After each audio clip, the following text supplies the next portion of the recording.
Boa noite, eu me chamo Gisele e infelizmente já tive um encontro com o sobrenatural. Eu estava voltando de algum lugar à noite, na minha cidade natal, em Minas. A cidade se chama São João del Rei. No meio do caminho, eu avistei aquela coisa.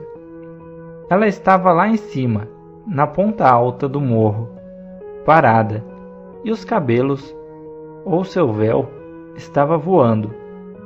Aquilo estava longe, e não dava para perceber detalhes. Eu fiquei branca e arrepiada.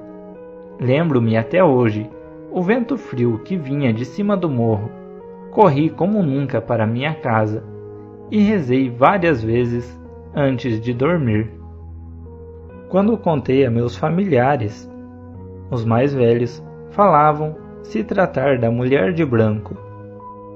Existe toda uma lenda envolvendo a sua origem, mas independente de como seja, eu sei que eu a vi, e espero não ver nunca mais.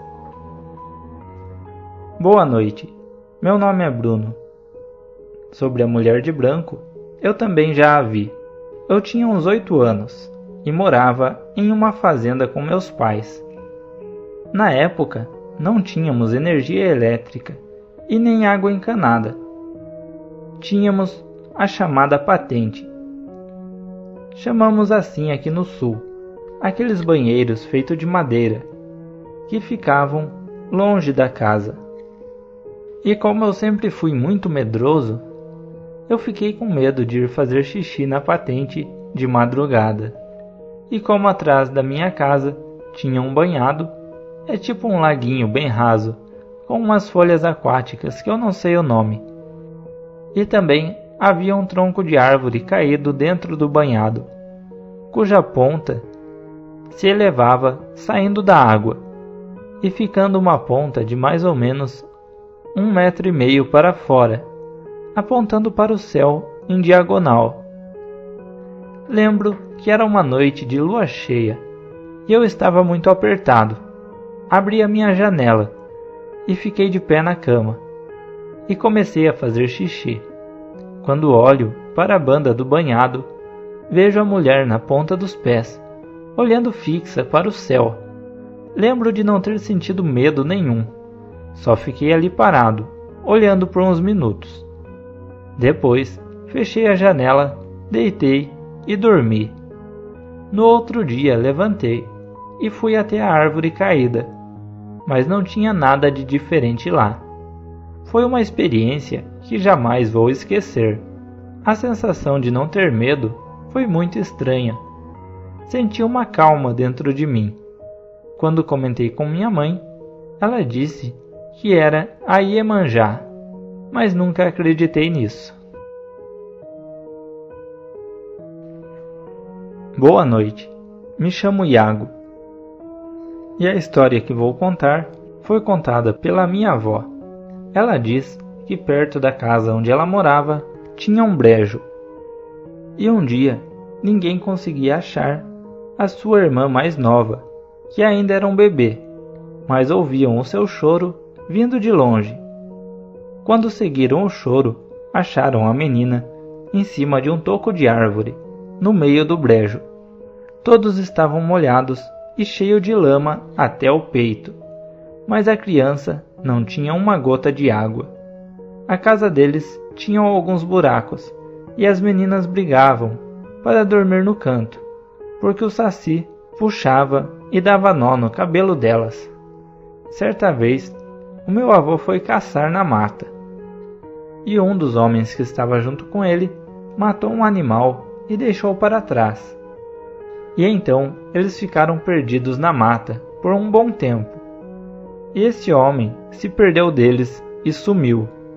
Depois de um tempo, o meu bisavô e um índio que morava no galpão de feno ouviram um tipo de grito. E então passou a alguns metros deles um homem com os pés para trás, gritando e batendo no toco da cabeça do cara que tinha sumido. Segundo a minha avó, o índio chegou correndo que parecia uma bala e não saiu do galpão por vários dias. E o meu bisavô nunca mais caçou. Toda vez que a gente se reúne, ela conta essas histórias. Boa noite, eu me chamo Ellen. A história que vou contar foi contada pela minha avó, quando ela morava em Humaitá, um município daqui. Naqueles tempos era mais matagal e as casas eram perto dos rios. A filha de um casal de conhecidos dela sumiu. O povo era todo conhecido e procuraram pelas redondezas. E ninguém achou nada. Passaram-se 2 dias, até que foram em uma cigana, e lá ela falou para o casal que o boto levou a criança para o fundo do rio e deu as orientações para que o marido fosse buscar a criança. Quando a noite chegasse, ele deveria ir sozinho na canoa. A cigana deu o rumo para ele ir. Era para ele remar e não olhar para trás. O porquê ele não soube, e quando ele fosse pegar a criança, não a pegasse com as mãos. Era para puxá-la com a rede de pescador, que ela disse para ele levar também, como se estivesse pescando um peixe. O pai foi remando, e ele disse que ouvia saltos e mergulhos atrás dele. Ele não tinha certeza se era boto, porque a cigana disse para ele não olhar para trás, até que, remando, ele avistou a menina num pedaço de terra, tipo uma prainha. Ela estava sem roupa. Ela olhava para o nada, parecia enfeitiçada, ele disse. Então ele lançou a rede sobre ela e a puxou, como a cigana havia dito. Ele levou a menina para a cigana, que deu um banho nela, com algumas ervas e outras coisas que usam nesses banhos. Ele disse que quando deram banho nela, saía uma gosma da criança, e aos poucos ela foi voltando ao normal. A minha avó conta essas histórias, e eu fico com muito medo. Boa noite, eu me chamo Millie. Meu avô e meu tio me contavam várias histórias, que foram confirmadas também pela minha avó, sobre um ser protetor dos animais. Quando eles iam caçar, deixavam fumo, e quando voltavam, o fumo não estava mais lá. Era um agrado para esse espírito das matas, e às vezes, quando estavam saindo para a caçada, os cachorros que o acompanhavam começavam a chorar de medo e a se contorcer, como se estivessem apanhando.